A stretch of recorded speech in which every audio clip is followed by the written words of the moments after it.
Good morning, ladies and gentlemen. Welcome to Appalachian Grit. Today, this morning, it's pretty early, I wanted to talk about how Satan is going to front run God in the end times, which is now, um, and what that looks like. Um, this lends into my other video that I'm searching for a title that I'm working on. This is going to be a shorter version about a specific part or a few points of it. But the full video, give me some title suggestions for it. I don't really want to drive people away because I offend them too hard. But I mean, the truth is offensive, unfortunately. Um, where do I even start? Christianity, dude. Religion in general. It is the setup. Like,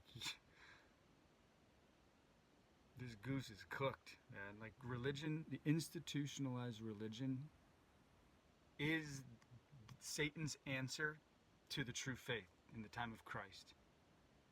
Christianity is the response of the institutions of the world to the followers of the way, to Christ's message. Okay? It's not the true faith. It has never replaced it. It's never ever doing what it says. It doesn't matter how far you go back. The people of the book never called themselves Christians.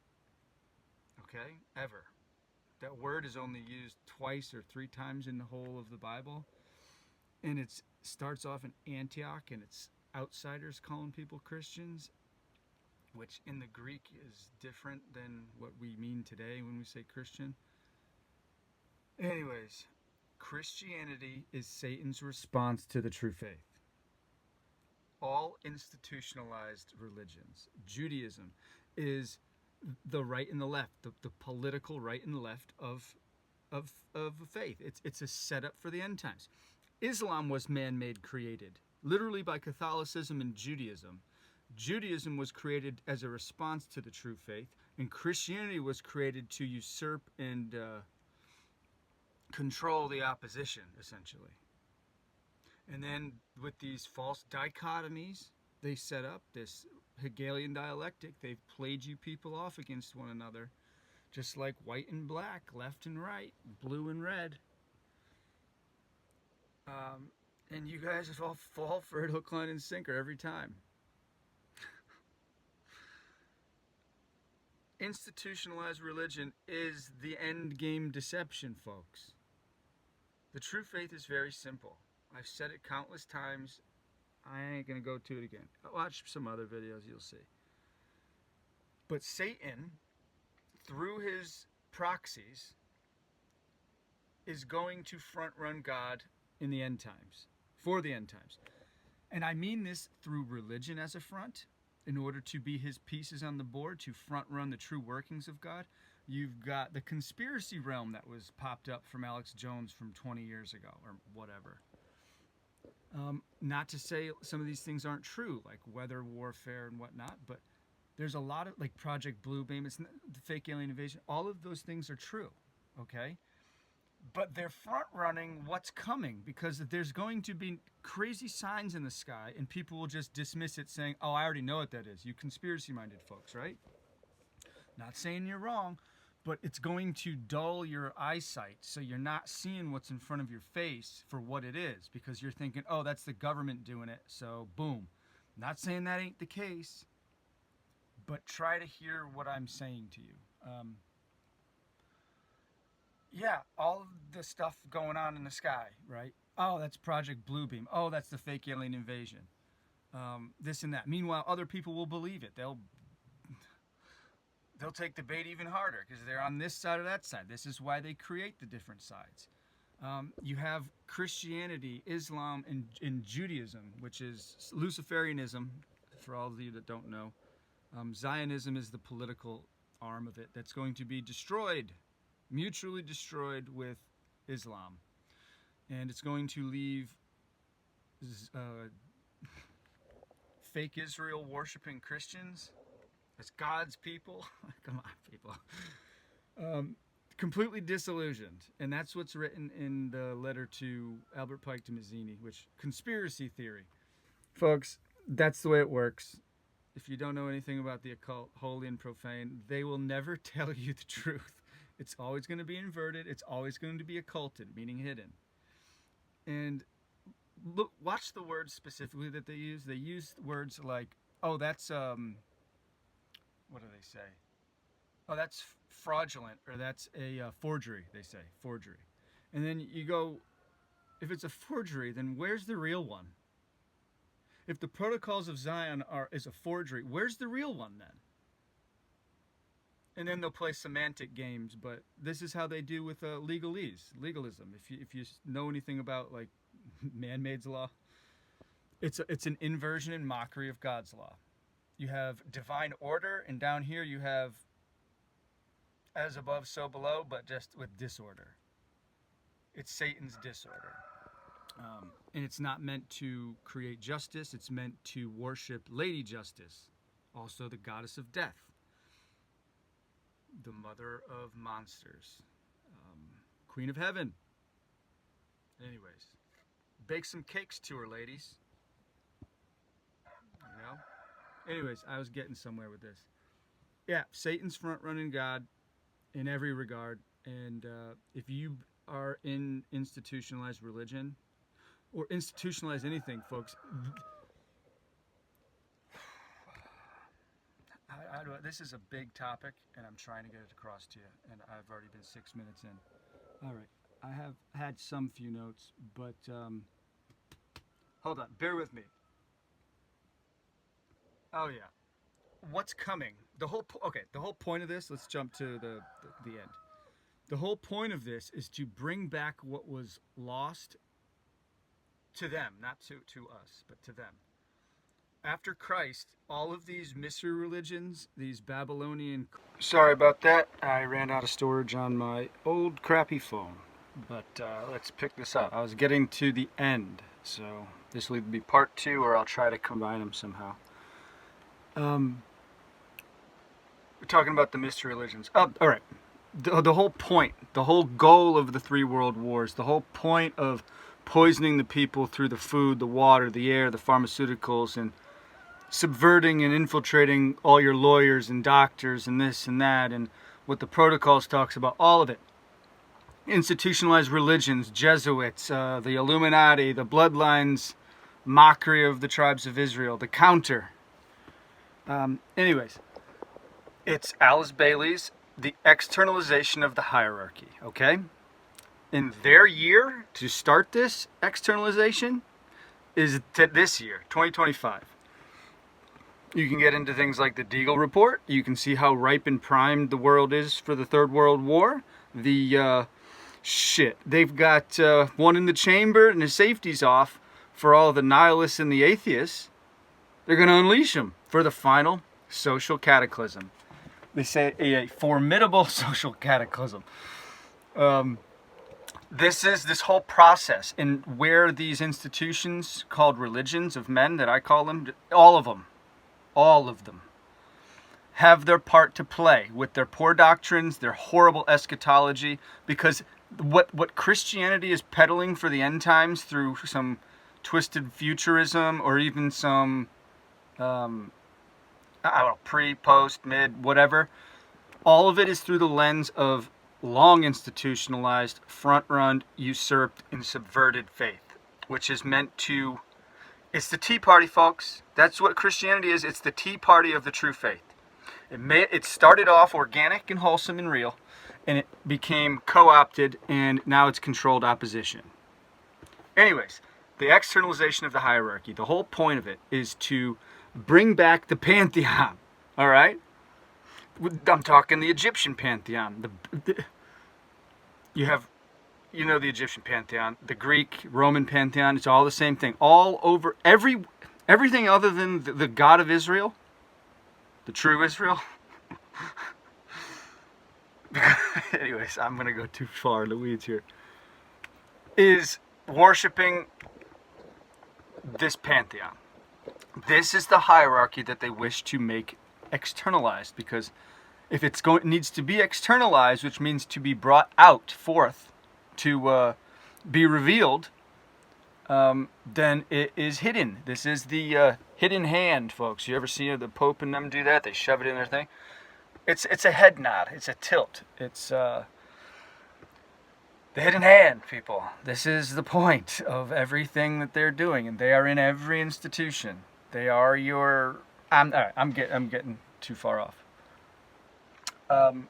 Yeah, the externalization of the hierarchy is the whole point, and the whole point with this next world war is to consolidate power, essentially, and to do the death knell for people that are seeking God, like the average Christian, truly want to know Him. They've been front run and deceived, which is why people like me are out here trying to wake you up. Like, read the book, do what it says. Period. The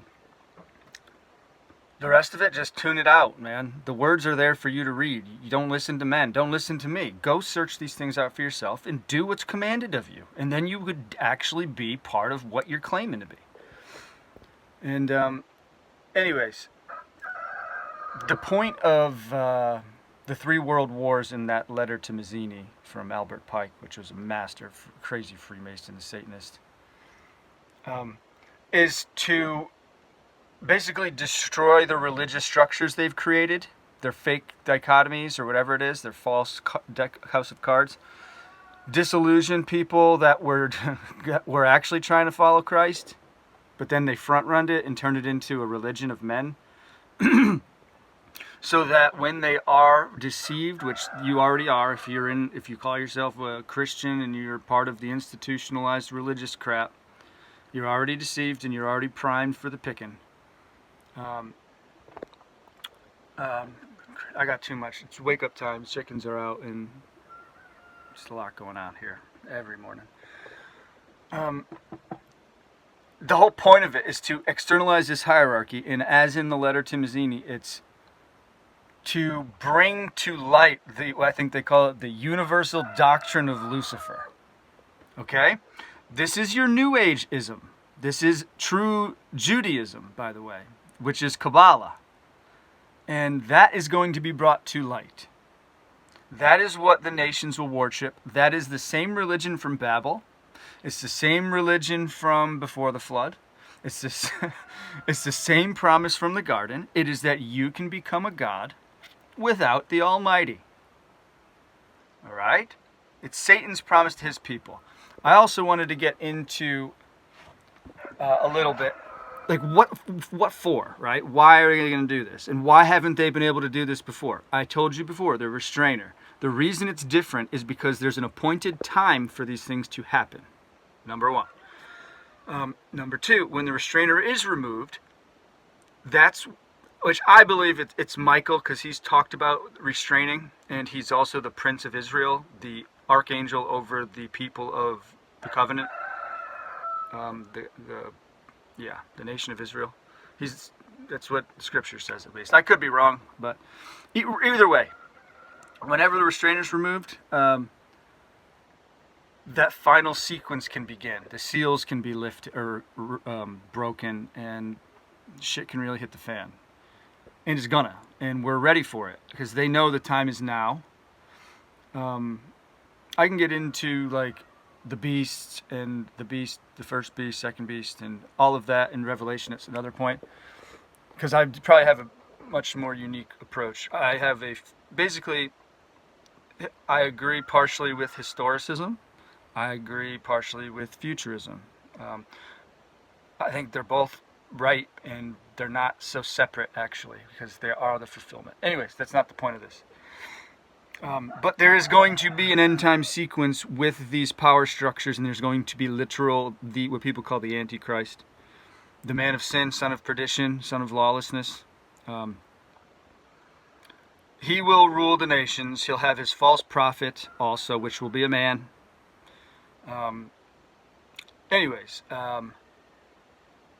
It's all to get us to the point that we're getting to. And what's coming next, folks, is going to hurt.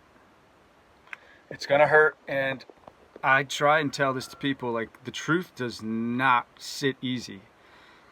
I mean, remember when some of the apostles or the prophets were like given the sweet scroll, and it's like it's sweet to the taste, but it makes your stomach bitter. That's how the truth is, and that's how it hits. And unfortunately, there's no way I can slice this to make it nicer for you. I'm looking forward to the time of the two witnesses. I can't wait to see the power of God working in this world. Because go look up all the things prophesied about the end time shepherds, where they goeth through and treadeth down. Like, think of like 144,000 Moseses and Elijah's walking around for all the nations of the earth saying, let go of my people with great power, like in plagues, and it's going to be crazy. And I'm looking forward to seeing the power of God. And 90+% of all of Scripture, regardless of who's writing it, all talk about the end times, and the one consistent thing they all said is, blessed is that generation that gets to see the power of God. So I believe we are the last generation. I mean, why else would you have generations X, Y, and Z? That's another little, you know what I mean, occult wisdom for you. We're called millennials for a reason. You know what I mean? It's all over the place, folks. But, oh, and just so you know, I don't believe that crap from the occult. I'm just using what they say to try to get the point across to you. They believe that they're going to win. This is the parable of the vineyard. In their books, like their scriptures, their whole intent is to kill the heirs of the vineyard, which is the earth, so that they can take the inheritance. This is why when the restrainers lifted, they force Christ's hand. They force God's hand to send Christ and the angels, lest no flesh be saved. Let that sink into you, folks. That's what we're walking into, like sheep to the slaughter. But there is refuge in the wilderness for us. But you need to be watchful and waiting for the ensign, the ensign. It's a banner to the nations. It is the signal that God's calling his people. It starts the gathering. And remember, this is a process. It's not just an end times event when the angels do all the collecting. There are end times shepherds that are raised up from among the people to shepherd the people from all the four corners, the four winds.